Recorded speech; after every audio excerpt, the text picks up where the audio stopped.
Hello good morning friends, मेरा नाम विशाल खंडेलवाल है और जैसा कि हम पार्ट 3 तक एडवांस मैथ्स के क्वेश्चंस कर चुके थे जो कि आपके एनटीपीसी ग्रुप डी में आए हुए क्वेश्चंस है, उसकी हमने सीरीज स्टार्ट की है। तो आइए आज पार्ट 4 को आगे कंटिन्यू करते हैं। क्वेश्चन नंबर 36 से आज हम स्टार्ट करने जा रहे हैं। 35 तक हम क्वेश्चन कर चुके थे। क्वेश्चन नंबर 36 को पढ़िएगा। एक 18 फीट ऊंचा बिजली का खंभा 6 फीट ऊंचे पेड़ से 10 फीट की दूरी पर स्थित है, तो पेड़ की परछाई कितनी होगी? तो ये आपका हाइट एंड डिस्टेंस से क्वेश्चन पूछा गया था जो कि ट्रिग्नोमेट्री में आता है। तो देखिए क्वेश्चन क्या दे रखा है, एक बार जैसा बोल रखा है वैसा डायग्राम आप प्लॉट कर लीजिए। एक 18 फीट ऊंचा बिजली का खंभा, तो एक बिजली का खंभा है जिसकी ऊंचाई कितनी दे रखी है? 18 फीट। 6 फीट ऊंचे पेड़ से 10 फीट की दूरी पर है, तो 10 फीट की दूरी पर है। कितने ऊंचे पेड़ से? 6 फीट ऊंचे पेड़ से। तो पेड़ की परछाई की लंबाई कितनी होगी? तो अगर मैं सूर्य का उन्नयन कोण ज्ञात कर लेता हूं,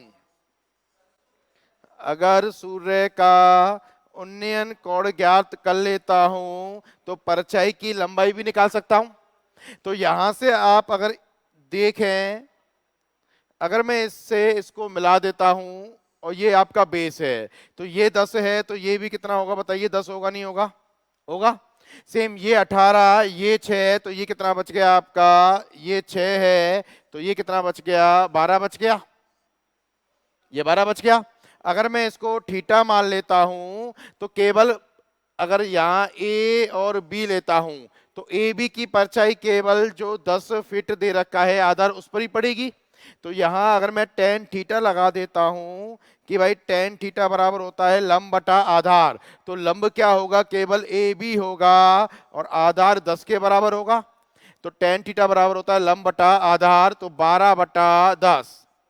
तो उन्नयन कोण कितना आ गया? टेन थीटा बराबर 12 बटे 10।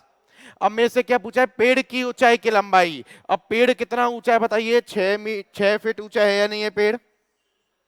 तो ये मान लिया थीटा, ये 6 फीट ऊंचा है और इसकी परछाई की लंबाई नीचे पड़ेगी। तो इसको मैंने क्या मान लिया? एक्स मान लिया। इसको मैंने क्या मान लिया? एक्स मान लिया। अब मेरे को बताइए टेन थीटा मैं यहां भी तो लगा सकता हूं भाई, उन्नयन कोण तो सेम ही होगा एक टाइम पर। तो टेन थीटा यहां से निकाला तो 12 बटे 10 आ गया। और पेड़ के लिए भी क्या लगा सकता हूं मैं? टेन थीटा लगा सकता हूं क्या? तो टेन थीटा यहां भी लगा दीजिएगा और बताइए आंसर क्या आएगा? टेन थीटा बराबर यहां से क्या आएगा? टेन थीटा बराबर 6 बटा एक्स आ जाएगा। और ये किसके बराबर आ जाएगा? 12 बटे 10 के बराबर आ जाएगा नहीं आ जाएगा? क्योंकि टेन थीटा का मान किसके बराबर है? 12 बटे 10 के बराबर है। तो इसका मतलब 6/x बराबर क्या आ गया? 12 बटे 10। 6 से 12 कट गया 2 बार, ये से कट गया 5 बार। तो x का मान कितना आ जाएगा? 5 आ जाएगा। तो x मैंने क्या माना है? x मैंने क्या माना है? जो मेरा पेड़ था उसकी परछाई की लंबाई। ये है मेरा पेड़। क्लियर? पेड़ भाई 6 फीट ऊंचाई तो था बस केवल। तो इसका मतलब 6 फीट ऊंचे पेड़ की परछाई नीचे पड़ेगी। तो टेन थीटा और टेन थीटा दोनों में बराबर कर दीजिएगा। तो 6 बटे एक्स बराबर 12 बटे 10। 6 बटे एक्स कैसे आया? लंब बटा आधार से आया। तो 6 बटे एक्स बराबर 12 बटे 10। तो यहां से एक्स का मान कितना आ जाएगा? 5 आ जाएगा। तो इसका मतलब ऑप्शन नंबर क्या आ जाएगा?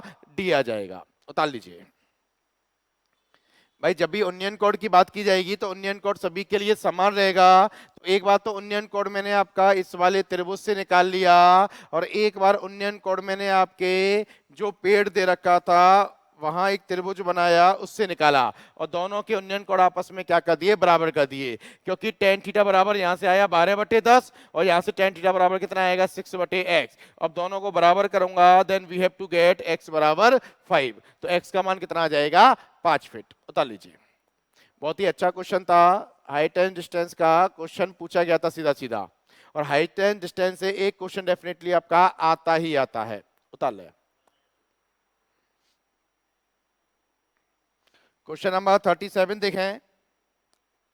37 बोला है find the factors of x square plus x minus 42। देखो 2-3 तरीके हैं ऐसे क्वेश्चंस करने के।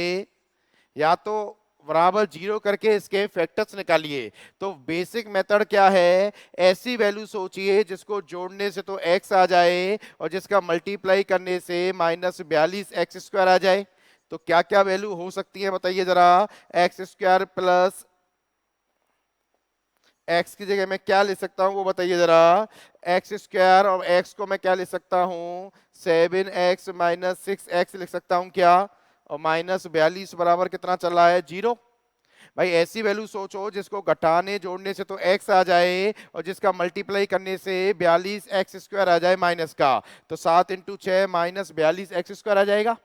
तो अब यहां से दोनों से x कॉमन ले लिया तो यहां बचा x + 7, और दूसरी जगह से क्या कॉमन ले सकते हो आप, दूसरी जगह से -6 कॉमन ले लिया तो ये बचा x + 7 और बराबर आ गया 0।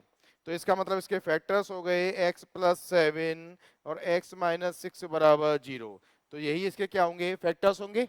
तो इसका मतलब x + 7 और x - 6 देखिए कौन से ऑप्शन में आ रहा है, ऑप्शन नंबर सी में आ रहा है। तो आंसर भी क्या हो जाएगा, सीधा सीधा ऑप्शन नंबर सी। बहुत ही सिंपल क्वेश्चन पूछा गया था, बिल्कुल बेसिक क्वेश्चन पूछे जाते हैं आपके एनटीपीसी ग्रुप डी में।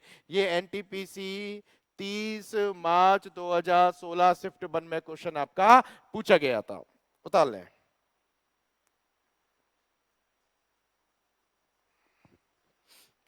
अगर आप मेथड से नहीं करना चाह रहे हो तो सीधा सीधा देखो, दिमाग में होने चाहिए क्वेश्चन, क्योंकि टाइम ध्यान रखना, टाइम बिल्कुल नहीं मिलेगा। टाइम बचा के चलोगे तभी आप 100 में से 100 अपने पूरे क्वेश्चन कर पाओगे। टाइम कैसे बचाओगे, कल मैंने आपको ऐसे क्वेश्चन बताए थे, जब = बराबर कुछ भी पूछेगा तो x का मान मैं 0 रख दूं क्या, x का मान मैंने क्या रखा, 0 रखा। तो ये 0 0 तो -42 आना चाहिए। तो x बराबर 0 से -42 किस किस में आ रहा है, ये देखो x बराबर 0 रखा तो 14 × 42 आ रहा है, माइनस का 42, माइनस का 42, माइनस का 42 सभी में आ रहा है। अब x बराबर 1 रख दीजिए। भाई x बराबर पुट करता हूं 1, ये सब दिमाग में करोगे बेटा आप। x बराबर 1 रख दिया तो 1 + 1 2, 2 - 42 तो -40 आना चाहिए। तो देखे किस ऑप्शन में x बराबर 1 रखने से -40 आ रहा है, वही आंसर होगा। तो x बराबर 1 रखूंगा तो इसमें 40 नहीं आएगा, x बराबर 1 रखूंगा इसमें नहीं आएगा, x बराबर 1 अगर इसमें रखूंगा तो -5 बचा और ये 8 बचा और ये माइनस का 40 आ जाएगा, वही मेरे को चाहिए। तो ऑप्शन नंबर क्या हो जाएगा, सी हो जाएगा। तो कभी अगर आप ब्रेक नहीं कर पा रहे हो, गुणनखंड नहीं कर पा रहे हो, तो वहां वैल्यू भी पुट कर सकते हो। वहां से सीधा सीधा जो ऑप्शन में मैच हो जाएगी वैल्यू, वही ऑप्शन क्या होगा, आपका आंसर होगा। क्लियर, गॉट इट, उतार ले। तो हर क्वेश्चन का आपको मेथड भी आना चाहिए और समय बचाने के लिए आपको उसका शॉर्टकट भी आना चाहिए।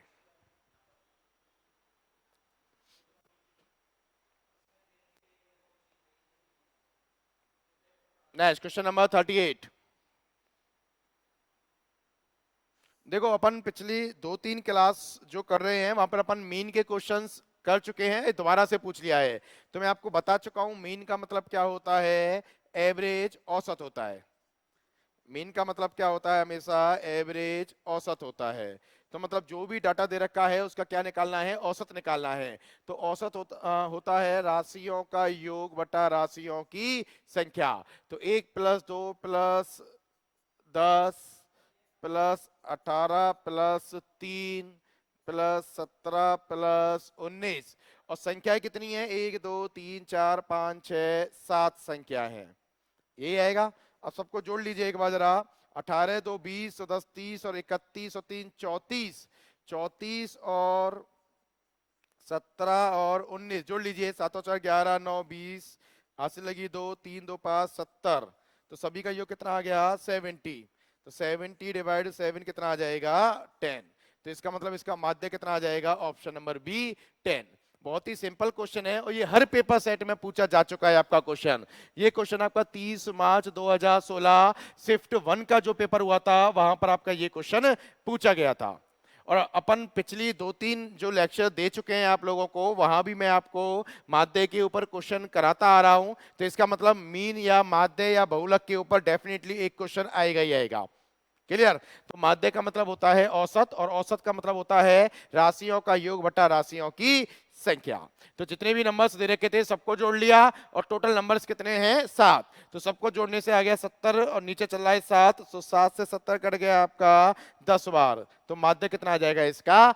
Option number B 10। Note down.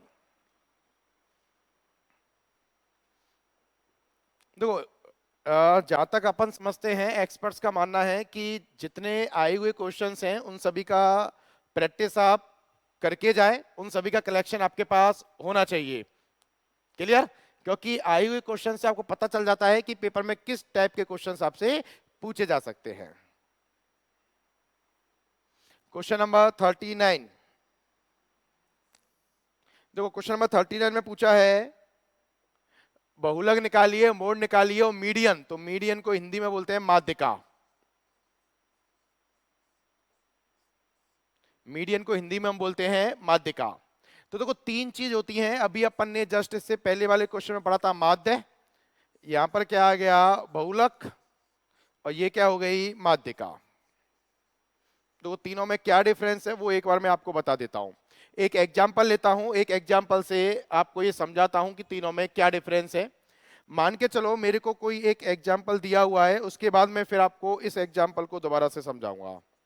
मान के चलो कोई एग्जांपल है 2 3 4 3 5 1 7, कुछ इस प्रकार मेरे को एग्जांपल दिया हुआ है। ठीक है जी। अब वो मेरे से पूछेगा भाई इसका सबसे पहले तो माध्य निकालिए। देखो क्वेश्चन केवल एक ही है, एक ही क्वेश्चन से मैं माध्य भी निकालूंगा, बहुलक भी निकालूंगा और माध्यिका भी निकालूंगा। देखिए सबसे पहले हम बात करेंगे माध्य की। तो माध्य होता है राशियों का योग बटा राशियों की संख्या। तो सबको जोड़ लीजिए 2 + 3। ये मैं अपनी तरफ से एग्जांपल अलग से करा रहा हूं, उसके बाद इस क्वेश्चन को कराऊंगा। 2 + 3 + 4 + 3 + 5 + 1 + 7 राशियों का योग बटा राशियों की संख्या।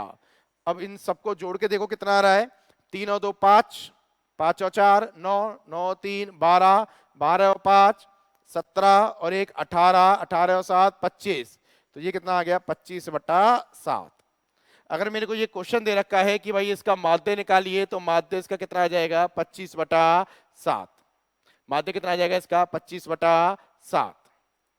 उसके बाद दूसरा बहुलक। तो मैंने आपको कल बताया था बहुलक होता है जिसकी फ्रीक्वेंसी सबसे ज्यादा हो, मतलब ऐसी संख्या जो ज्यादा आए, ऐसा कोई भी नंबर जो सबसे ज्यादा आपको दिखाई दे रहा है। तो सबसे ज्यादा देखो कौन सा नंबर आपको दिखाई दे रहा है, देखो 3 दिखाई दे रहा है। देखो भाई 3 आपका 2 बार आया है, बाकी कोई भी नंबर आपका 2 बार नहीं आया है, तो सीधा सीधा बहुलक इसका क्या हो जाएगा 3 हो जाएगा।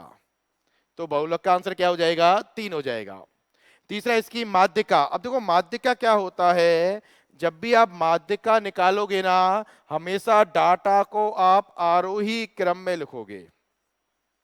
हमेशा डाटा को आप कैसे लिखोगे, असेंडिंग ऑर्डर में लिखोगे, आरोही क्रम में लिखोगे। तो आरोही क्रम का मतलब जो सबसे छोटा है पहले वो आएगा, ये आपको लिखना पड़ेगा। डाटा कैसे भी दे सकता है, ये आपको लिखना पड़ेगा। सबसे छोटा कौन सा है 1, 1 के बाद बड़ा वाला कौन सा है 2, 2 के बाद बड़ा कौन सा है 3, फिर दोबारा से 3, उसके बाद कौन सा है 4, उसके बाद 5, उसके बाद 7। तो माध्यिका का मतलब होता है बीचों बीच वाला। माध्यिका का मतलब होता है बीचों बीच वाला। तो मेरे को बताइए ये 7 संख्याएं हैं, तो बीचों बीच वाली संख्या कौन सी हो जाएगी 3 हो जाएगी, नहीं हो जाएगी बताइए। तो इसका मतलब इसका माध्यिका भी कितना आ जाएगा 3 आ जाएगा। इसका माध्यिका भी कितना आ जाएगा 3 आ जाएगा। तो माध्यिका हमेशा क्या होगा बीचों बीच वाला नंबर। माध्यिका क्या होगा बीचों बीच वाला नंबर। तो यहाँ पे देखो बीचों बीच में 7 संख्या है, तो बीचों बीच कौन सी नंबर आ रही है 3 आ रही है, तो माध्यिका भी क्या हो जाएगा इसका सीधा सीधा 3। अगर आप बोलोगे कि सर अगर ये 8 संख्या होती, अगर मान के चलो ये 8 संख्या होती, जैसे 1 2 3 3 4 5 7 9, अगर ये 8 संख्या होती तो सर माध्यिका क्या आएगा। तो देखो अगर ये 8 संख्या होती तो माध्यिका क्या आएगा। तो देखो ये 3 इस तरफ, ये 3 इस तरफ, तो बीच में 2 संख्याएं आ रही हैं। अब भाई सम संख्या में तो बीच में कोई एक नंबर नहीं आएगा, 2 नंबर आएंगे। तो जब भी 2 नंबर आएंगे तो इन दोनों का औसत निकाल दीजिए। तो 3 + 4/2 7/2 कितना आ जाएगा 3.5। तो इसकी माध्यिका कितनी हो जाएगी 3.5। नीचे लिख देता हूं मैं, इसकी माध्यिका कितनी आ जाएगी 3.5। तो इसका मतलब मैं ये कह सकता हूं क्या, माध्यिका हमेशा क्या होती है, बीचों बीच वाला जो नंबर है वही क्या कहलाता है आपका माध्यिका कहलाता है। क्लियर। तो देखो तीन कॉन्सेप्ट हो गए, माध्य हो गया, माध्य होता है औसत, तो औसत होता है राशियों का योग बटा राशियों की संख्या। दूसरा बहुलक, बहुलक होता है जो ज्यादा बार आएगा वही उसका क्या होगा बहुलक होगा। तीसरा माध्यिका, तो माध्यिका में अगर विषम संख्या है तो बीचों बीच वाला देख लीजिए, और सम संख्या है तो जो बीच में दो नंबर आ रहे हैं उनका क्या निकाल दीजिए औसत निकाल दीजिए। अगर संख्या ये वाली होती तो इनका माध्यिका कितना आ जाता 3.5 आ जाता। तो तीनों कॉन्सेप्टों को याद रखिएगा, एक क्वेश्चन डेफिनेटली इस बार भी एनटीपीसी में आएगा ही आएगा। क्लियर। आप इसका स्क्रीनशॉट ले लीजिए, इसके बाद मैं इसको उठाऊंगा और जो मेरे को क्वेश्चन दे रखा था उस क्वेश्चन को मैं अब कराऊंगा। आप एक बार इसका स्क्रीनशॉट ले लीजिए जल्दी। आप एक बार इसका स्क्रीनशॉट ले लीजिए, फिर उसके बाद मैं जो मेरा प्रॉपर क्वेश्चन था मैं उस क्वेश्चन पर आऊंगा।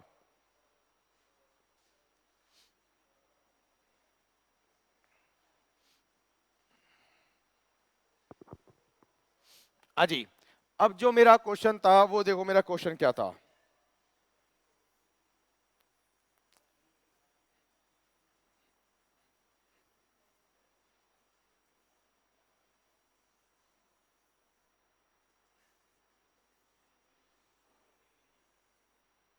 जी,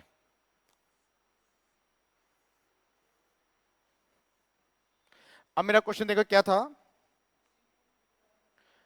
क्वेश्चन था मेरा कि मोड निकालिए और दे रखा है मेरे को 8 6, देखो डाटा क्या दे रखा है 8 6 8 7 8 6 8 7 6, ये मेरे को दे रखा है। क्लियर। तो मेरे से पूछा है बहुलक, तो बहुलक का मतलब होता है जो ज्यादा बार आता है। तो देखो 8 देखो कितनी बार आ रहा है, 4 बार आ रहा है, तो सबसे ज्यादा तो देखो 8 ही आ रहा है आपका। तो बहुलक क्या हो जाएगा इसका सीधा सीधा 8। बहुलक तो इसका सीधा सीधा क्या हो जाएगा 8 हो जाएगा।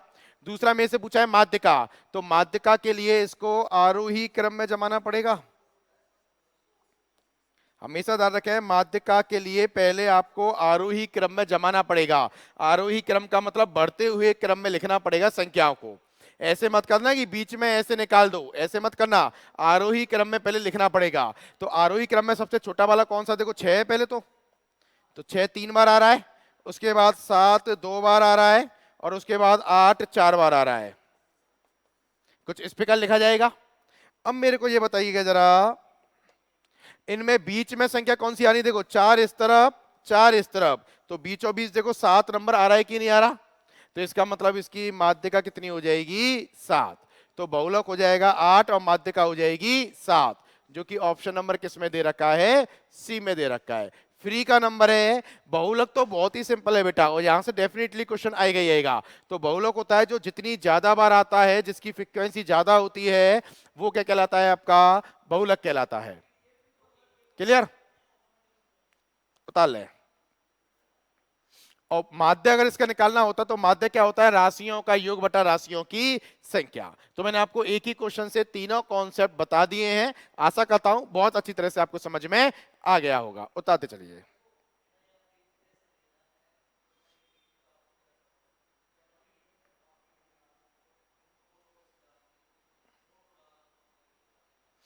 नेक्स्ट क्वेश्चन नंबर 40 देखें, इंग्लिश में लिखा हुआ है, हिंदी में मैं आपको समझा देता हूं। एक बार देखो क्या लिखा हुआ है। क्वेश्चन है what is the length of the diagonal. Diagonal बोलते हैं विकर्ण को, मतलब विकर्ण की लेंथ पूछी गई है। If area of the rectangle, rectangle होता है आपका आयत, हिंदी में मैं लिख दे रहा हूं क्वेश्चन को, रेक्टेंगल होता है आयत। तो एरिया तो दे रखा है 168, और ब्रेथ दे रखी है, उसकी चौड़ाई दे रखी है 7 सेंटीमीटर। चौड़ाई उसकी दे रखी है 7 सेंटीमीटर। तो देखो एक रेक्टेंगल है, एक रेक्टेंगल दे रखा है, जी एक रेक्टेंगल मेरे को दिया हुआ है जिसमें विकर्ण मेरे से पूछा है और एरिया दे रखा है 168। तो एरिया अपन जानते हैं L इंटू बी होता है, जो किसके बराबर दे रखा है, 168 के बराबर दे रखा है, और चौड़ाई दे रखी है 7 सेंटीमीटर। अब अगर लेंथ अगर मैं निकाल लूं तो मेरा काम बन जाएगा, तो मैं इसका विकर्ण का मान निकाल सकता हूं। क्लियर? अब देखो इसके दो क्वेश्चन है, या तो आप ऑप्शन से करें सीधा सीधा, या दूसरा आप फॉर्मूले में वैल्यू रखें। तो मैं दोनों तरीके बता रहा हूं, ध्यान से देखें। एरिया बराबर L इंटू बी बराबर 168, अब बी का मान कितना दे रखा है 7, तो L इंटू 7 इक्वल टू 168। तो L का मान अगर मैं निकालूंगा तो 168 डिवाइड 7, तो 7 से कट गया, 7 इंटू 2 14, 28, 7 चौक 28। तो L का मान कितना आ गया 24। तो L का मान कितना आ गया 24। अब ये विकर्ण यही तो होता है और ये 90 डिग्री होता है। तो अपन जानते हैं कि 7 24 25 का कॉम्बिनेशन भाई ट्रिपलेट होता है आपका 7 24 25। और ऐसे नहीं पता है तो पाइथागोरस थ्योरम से आप निकाल सकते हो, कट स्क्वायर बराबर लंब स्क्वायर प्लस आधार स्क्वायर से। तो 7 का स्क्वायर 49, 24 का स्क्वायर, दोनों को जोड़ देना, रूट ले लेना, तो आंसर क्या आ जाएगा 25 आ जाएगा। बाकी सीधा सीधा आप ट्रिपलेट याद रखो, 7 24 25 का कॉम्बिनेशन होता है सीधा ट्रिपलेट का। तो ये 7 आ गया, ये 24 आ गया, तो ये सीधा सीधा कितना आ जाएगा 25 आ जाएगा। तो इसका मतलब इसका जो डायगोनल है उसकी लेंथ आ गई 25, जो कि ऑप्शन नंबर किस में दे रखा है, डी में दे रखा है। क्लियर? तो मैं ट्रिपलेट को एक बार दोबारा से लिख देता हूं, जितने ट्रिपलेट होते हैं उनको आप सीधा सीधा याद रखें जो अपने क्षेत्रमिति में काम आते हैं। सबसे पहले तो 3 4 5 बहुत काम का है, फिर 6 8 10, 5 12 13, उसके बाद 7 24 25, 8 15 17, 9 40 41। इन टेम्पलेट्स को आप सीधा याद रखें, जो सबसे बड़ी भुजा होती है वो लास्ट में लिखी गई है। क्लियर? अगर टेम्पलेट सीधा सीधा याद होगा तो क्वेश्चन तुरंत हो जाएगा। अब देखो अगर टेम्पलेट याद होता ना तो सीधा क्वेश्चन हो जाता। देखो ये 7 दे रखा है, तो अपन जानते हैं 7 24 25 का कॉम्बिनेशन होता है, तो इसको 24 लिख देता है, इसको 25 लिख देता, और आंसर क्या हो जाता 25। और एरिया देखो 168 आना चाहिए, तो 24 इंटू 7 168 ही होता है। तो इसका मतलब अपन सीधा सीधा ट्रिपलेट से भी क्वेश्चन को आराम से कर सकते थे। क्लियर? तो इसका मतलब आंसर क्या जाएगा इसका 25 सेंटीमीटर। तो चाहे तो आप इसको ऑप्शन से करें, चाहे आप इसको टेम्पलेट से करें, चाहे आप इसको मेथड से करें, बस आपको अपना समय बचाना आना चाहिए। उतार लें।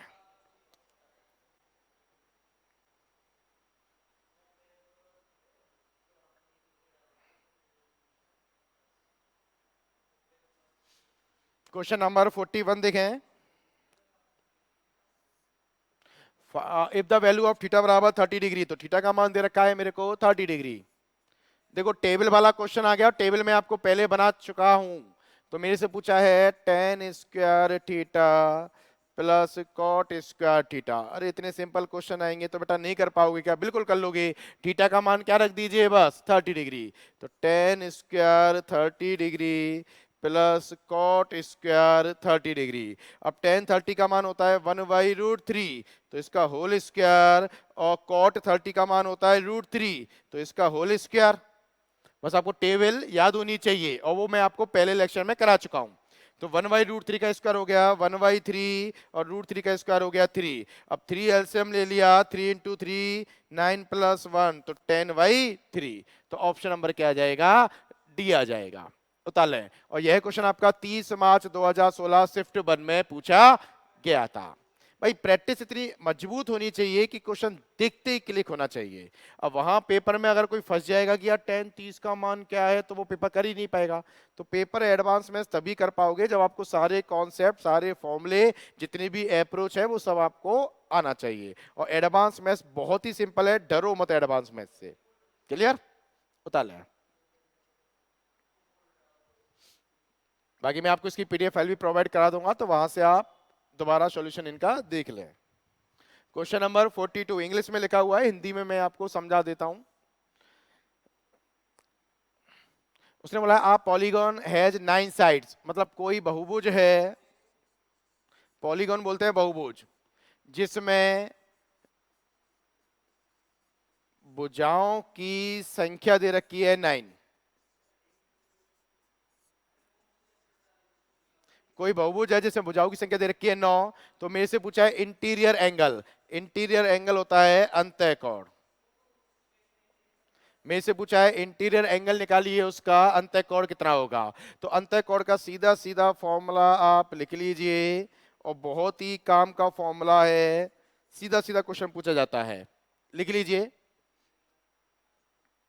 अंतःकोण का सीधा सीधा फॉर्मूला लिख लीजिए, बहुत ही काम का है। अंतःकोण का फॉर्मूला होता है n-2 into 180 degree divide n। और n क्या होती है, n होता है भुजाओं की संख्या। अब देखो जरा क्या है, n का मान कितना दे रखा है 9, भुजाओं की संख्या क्या होती है n होती है। तो 9-2 इंटू 180 डिवाइड 9, 9 से कट गया 20 बार, 9 में से 2 गया तो 7 इंटू 20, तो ये कितना आ जाएगा 140। तो मतलब एक अंतःकोण का मान कितना आ जाएगा 140। तो ऑप्शन नंबर कौन सा है, ए। क्लियर। तो सीधा सीधा याद रखो, अंतःकोण का फॉर्मूला होता है n-2 इंटू 180 बटा n। सेम एक बहिष्कोण का फॉर्मूला भी सीधा सीधा याद रखो, ये भी क्वेश्चन बहुत पूछा जाता है। एक बहिष्कोण का फॉर्मूला होता है 360 बटा n। एक बहिष्कोण का फॉर्मूला होता है 360 बटा n। अगर इसी क्वेश्चन में बहिष्कोण पूछा जाता तो 360 बटा 9 कर देता, तो ये 40 डिग्री आ जाता। तो बहिष्कोण तो आ गया 40 डिग्री, और एक अंतःकोण कितना आ गया 140 डिग्री। और याद रखिएगा, एक अंतःकोण प्लस एक बहिष्कोण का जो योग होता है वो हमेशा 180 डिग्री के बराबर होता है। ये क्वेश्चन आपका पूछा जा चुका है एनटीपीसी में, आगे आएगा ये क्वेश्चन। एक अंतःकोण प्लस एक बहिष्कोण का जो योग होता है वह हमेशा 180 डिग्री का होता है। तो देखो तीन फॉर्मूले मैंने यहाँ पर लिखा दिए हैं। पहला फॉर्मूला तो n-2 इंटू 180 बटा n, ये एक अंतःकोण का मान। फिर 360 बटा n एक बहिष्कोण का मान, और एक अंतःकोण प्लस एक बहिष्कोण का योग किसके बराबर होता है 180 डिग्री के बराबर होता है। अब n का मान आपको दे देगा, तो तीनों में से किसी का भी वैल्यू आप निकाल सकते हो। Note down.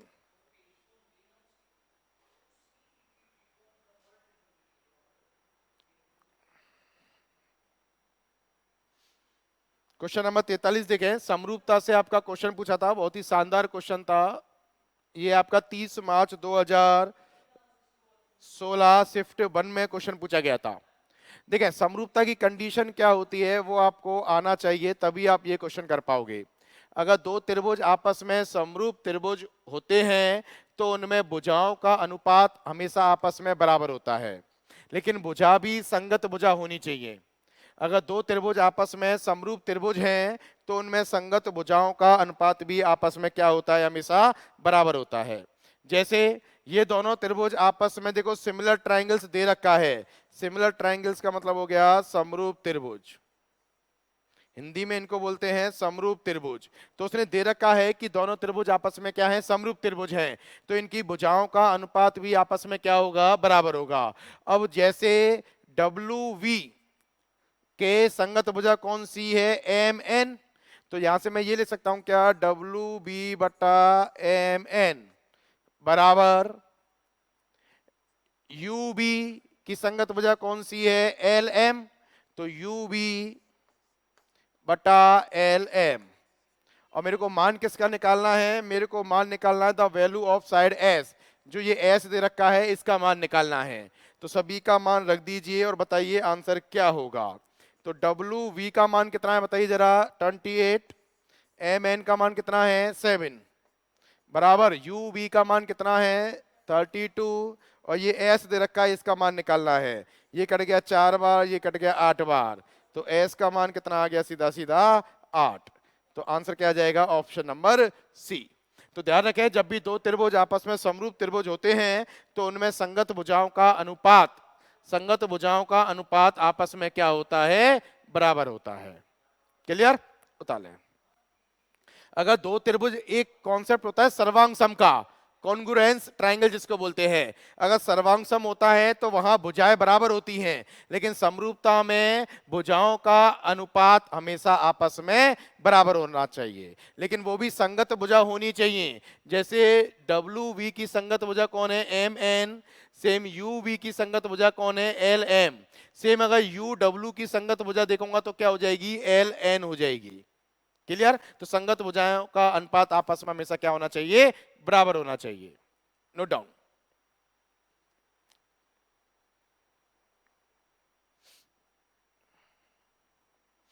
नेक्स्ट क्वेश्चन देखें। देखो सीधा सीधा आपका ट्रिग्नोमेट्री रेशियो के ऊपर क्वेश्चन पूछ लिया है, पहले भी अपन ऐसा क्वेश्चन करके आ चुके हैं, ध्यान से देखें। क्वेश्चन है cos थीटा बराबर 4/5 है। cos थीटा बराबर 4/5 है और मेरे से पूछा है sec theta plus cosec theta. मेरे से ये पूछा है sec theta plus cosec theta. अब देखें cos थीटा बराबर 4/5 है तो लाल बटे कक्का, याद है अपन ने पिछली क्लास में पढ़ा था। तो जो cos होता है, सबसे पहले आप टेबल बना लीजिए या डायग्राम बना लीजिए। जो cos होता है वो होता है आधार बटे कर्ण। तो ये आ गया 4, ये आ गया 5, तो ट्रिपलेट से 3 4 5 है, तो ये भुजा 3 आ जाएगी, नहीं आ जाएगी? आ जाएगी। अब देखो किस किस का मान निकालना है वो मान रख दीजिए। sec थीटा, तो sec थीटा कितना होता है? कर्ण बटे आधार। तो कर्ण कितना है? 5, आधार कितना है? 4, प्लस cosec थीटा, तो cosec थीटा कितना होता है? cosec नीचे ही आता है आपका, कर्ण बटा लंब। तो कर्ण कितना है? 5 और लंब कितना है? 3। अब नीचे एलसीएम ले लीजिए, हो गया क्वेश्चन। 4 तिया 12, 5 तिया 15 और 5 चौक 20। तो 15 प्लस 20 कितना हो गया? 35 डिवाइड ऑफ 12। तो देखें 35/12 कौन सा ऑप्शन है? Option number C. तो आंसर आ जाएगा 44 का option number C. Note down.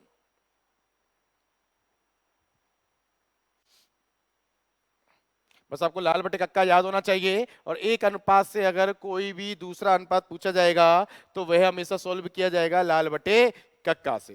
Note down.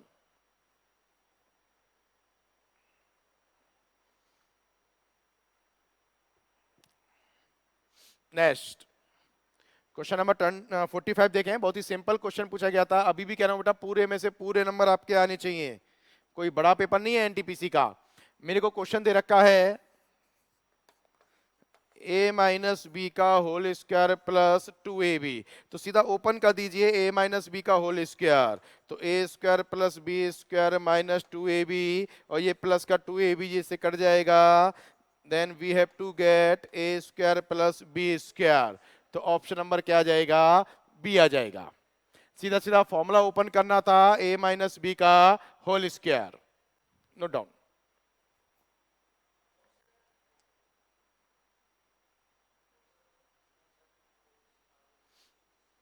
बाकी आपको इसकी पीडीएफ फाइल भी प्रोवाइड करा दी जाती है।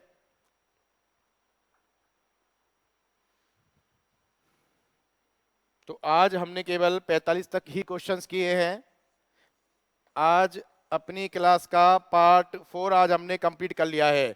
बाकी के जो पार्ट 1, पार्ट 2, पार्ट 3 है, आपको उसका लिंक डिस्क्रिप्शन में दे दिया जाएगा। वहां से आप उस लिंक पे क्लिक करके वहां की वीडियो को जरूर देखें, और जितने भी आए हुए क्वेश्चंस हैं सभी का कलेक्शन आपके पास होना चाहिए। तो आज के लिए इतना ही काफी है, बाकी मिलेंगे नेक्स्ट क्लास में। जब तक के लिए जहां भी रहें, सेफ रहें, सुरक्षित रहें। धन्यवाद, थैंक यू।